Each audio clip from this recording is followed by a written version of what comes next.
বিশ্ব জ্বালানি খাতে এসেছে বড় পরিবর্তন। প্রথমবারের মতো বিদ্যুৎ উৎপাদনে কয়লাকে ছাড়িয়ে গেছে নবায়নযোগ্য জ্বালানি, এমন তথ্য দিয়েছে বিশ্বখ্যাত এনার্জি থিঙ্ক ট্যাঙ্ক এম্বার।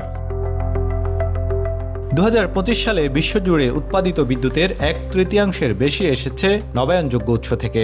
অন্যদিকে কয়লার অবদান নেমে গেছে 1/3 নিচে।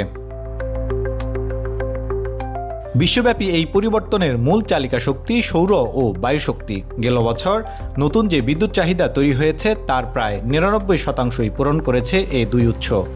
ফলে বিদ্যুতের ব্যবহার বাড়লেও জীবাশ্ম জ্বালানির ওপর নির্ভরতা বাড়েনি। এ সময় সৌরশক্তির প্রবৃদ্ধি ছিল রেকর্ড পর্যায়ের।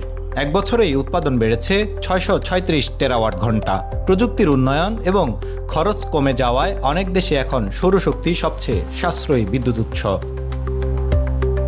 নবায়নযোগ্য জ্বালানির এই অগ্রগতির পেছনে রয়েছে বড় বিনিয়োগ। এম্বারের প্রতিবেদন বলছে 2025 সালে বিশ্বজুড়ে নতুন করে যুক্ত হয়েছে প্রায় 692 গিগাওয়াট নবায়নযোগ্য জ্বালানি সক্ষমতা। এর বড় অংশই এসেছে সৌরশক্তি থেকে।